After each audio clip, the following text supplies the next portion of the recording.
Buenas tardes, mi nombre es Sandra Milena Chingate López, soy química, magister y doctora en bioquímica eh, y voy a presentar el trabajo titulado Péptidos análogos a catalicidinas, potencial actividad como compuestos antituberculosos.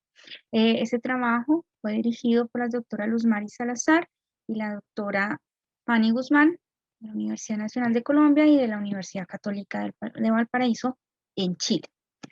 La tuberculosis es una enfermedad originada por un patógeno bacteriano que se llama Mycobacterium tuberculosis y se transmite cuando la persona infectada tose o estornuda. En esas gotículas viaja precisamente la bacteria y puede infectar a una persona sana, alojándose entonces aquí precisamente en los pulmones y en los alveolos la bacteria. Se da pues toda la respuesta del sistema inmune, donde está primero pues la respuesta por macrófagos, luego pues está mediada por otras células especializadas, por ejemplo las células T y las células B, para formar el granuloma y contener la infección.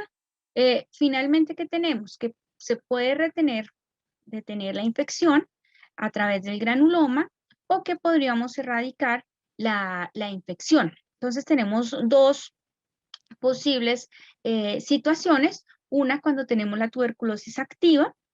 ¿Qué quiere decir esto? Que las bacterias no están aquí confinadas en el granuloma, sino que de pronto en un evento de la inmunidad suprimida, por ejemplo en pacientes con VIH, o que tengan otra infección que haga que la actividad del sistema inmune de pronto no sea tan eficaz, pues entonces vamos a empezar a ver el desarrollo de esas bacterias precisamente en el organismo y la persona pues va a desarrollar todo el cuadro precisamente de síntomas, tos, fiebre, pérdida de peso, apetito, sudor y cansancio. Y el otro cuadro es la tuberculosis latente, donde tenemos confinado en los granulomas en el estado latente, las bacterias no se pueden multiplicar, pero tampoco le estamos radicando. Entonces ahí es asintomático, no hay transmisión de la enfermedad. Alrededor de 1 en 10 personas van a desarrollar entonces esa tuberculosis activa. Entonces, de todas las personas que se puedan infectar, el 90% van a estar en latencia y el 10% van a desarrollar enfermedad. En cuanto a la incidencia de la tuberculosis a nivel global, según la Organización Mundial de la Salud, para el año 2019, 10 millones de personas contrajeron tuberculosis, de estas 1,5 millones murieron, de estas muertes 0,3 millones fueron por coinfección con VIH y la mayor causa de muertes es la resistencia a los compuestos antituberculosos que conocemos. También como podemos ver aquí en el mapa, pues las zonas más afectadas a nivel mundial es Latinoamérica, África y Asia. ¿Cuáles son los problemas entonces que tenemos con el control de la tuberculosis? La coinfección con VIH, tenemos una vacuna, BCG, pero es eficiente únicamente para tuberculosis extrapulmonar en niños, falla de la accesibilidad a métodos de diagnóstico rápido y la aparición de cepas de Mycobacterium tuberculosis resistentes a los medicamentos convencionales, por lo cual es necesario el desarrollo de nuevos compuestos antituberculosos que tengan unos mecanismos de acción diferentes. Y es allí pues donde aparecen unos compuestos muy interesantes que se llaman péptidos antimicrobianos. Estos péptidos antimicrobianos pues son componentes de la inmunidad innata, se expresan en los tejidos que están expuestos al ataque de microbiano o de patógenos y tienen actividad antimicrobiana, antifúngica, anticancerígena y antiviral. De hecho, están asociados a la inmunidad innata, digamos, el primer frente de respuesta a esos patógenos. Y en mamíferos encontramos dos grupos interesantes que son las catalicinas y las defensinas. ¿Qué es lo que ocurre con estos compuestos? Esta es la célula bacteriana o del patógeno. Estas membranas celulares están caracterizadas por tener una carga negativa, sus fosfolípidos en membrana, Y los péptidos antimicrobianos van a tener carga positiva y además una región que es apolar, sin carga. ¿Esto qué hace? Favorece la interacción electrostática para que se pueda insertar el péptido. Y estos compuestos se pueden insertar y luego hacer una disrupción de esa membrana, que lo que va a hacer es finalmente llevar a la lisis bacteriana, o podría tener un blanco intracelular e inhibir alguna función crucial, alguna función importante que también al final pues todo va a llevar a la interrupción de los procesos vitales de la célula que va a conducir a la muerte celular. En ese trabajo estuvimos desarrollando el diseño de 3 péptidos diferentes, el L37, CAP18 y PMAP36, todos de mamíferos. A partir de las secuencias nativas, de la secuencia que se encuentra en el organismo, hicimos cambios estructurales, esta fue nuestra estrategia, incorporando aminoácidos D y peptoides para mejorar precisamente su actividad.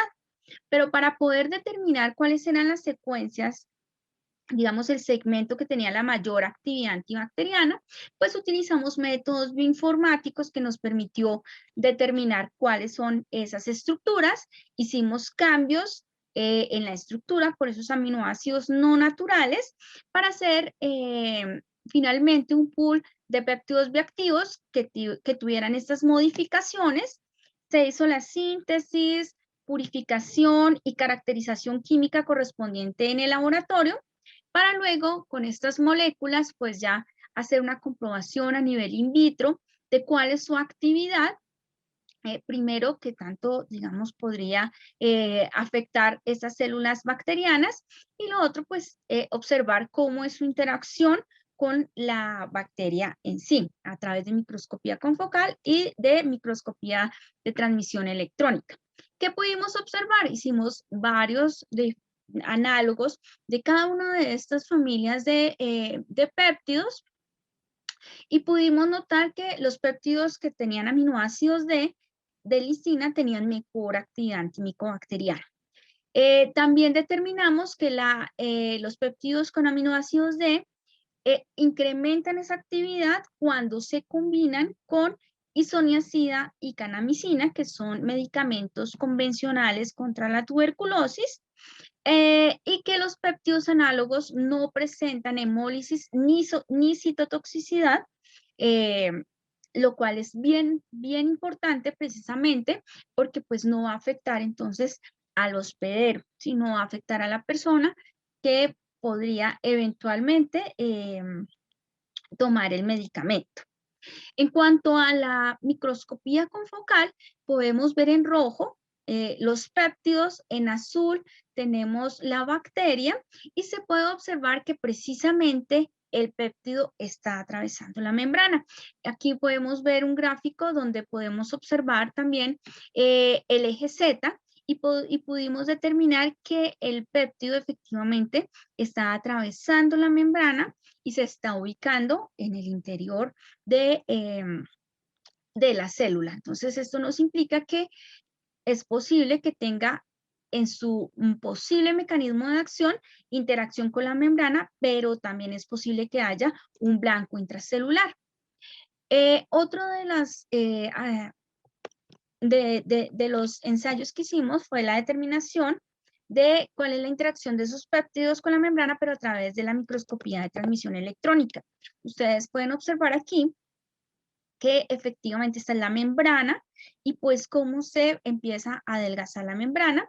También salen estas vesículas, ¿cierto? Y hay una disrupción de toda la membrana, ¿sí?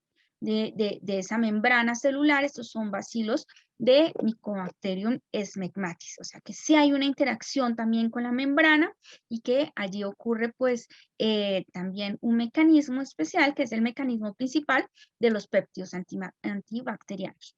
Otro de los aspectos muy importantes que estudiamos fue la capacidad de inhibición de la actividad ATPasa que tenían los péptidos. Las bombas ATPasas, específicamente las bombas ATPasas tipo P, están involucradas en el transporte de iones, en este caso de metales, que van a ser muy importantes para la vida como tal del patógeno. Se estudiaron las bombas de sodio-potasio que está involucrada con el gradiente electroquímico en la membrana, que si se llega a interrumpir, por supuesto, va a interrumpir la vida celular. Y las bombas de cobre 1 y de zinc 2, que están involucradas en la intoxicación por altas concentraciones dentro del macrófago. Precisamente una de las herramientas que utiliza el macrófago para poder controlar la infección y poder diseminar, eh, llevar a la muerte celular a la bacteria, pues es la intoxicación con metales pesados. Sin embargo, debido a estas bombas tipo P, la bacteria es capaz de sobrevivir a esos ambientes hostiles. Entonces, ¿qué pudimos observar? Que efectivamente dentro del mecanismo de acción de los péptidos diseñados, se incluye la inhibición de esa actividad tepeasa de esas bombas estudiadas. Entonces, esto nos muestra también que es un mecanismo diferente, un mecanismo alterno a los compuestos antituberculosos convencionales. Finalmente, pues podemos decir que esta investigación contribuyó al desarrollo y mejoramiento de péptidos antimicrobianos con una actividad antituberculosa y que presentan un mecanismo de acción diferente a los compuestos convencionales. Esto es necesario para responder a la aparición de cepas resistentes y la coinfección con VIH-Sida. Agradecimientos a la Universidad Nacional, donde se desarrolló la investigación, al King's College London, donde se desarrolla una pasantía de investigación, a la Universidad de Sao Paulo y a la FAPESPI por la beca para la escuela de verano para métodos de interacción biofísica de estudio de membrana, y a MinCiencias por la financiación del proyecto de investigación a través de la convocatoria 727 del 2015. Muchísimas gracias a todos. Cualquier inquietud, estaremos atentos. Estos son nuestros correos de contacto. Muchísimas gracias por su atención.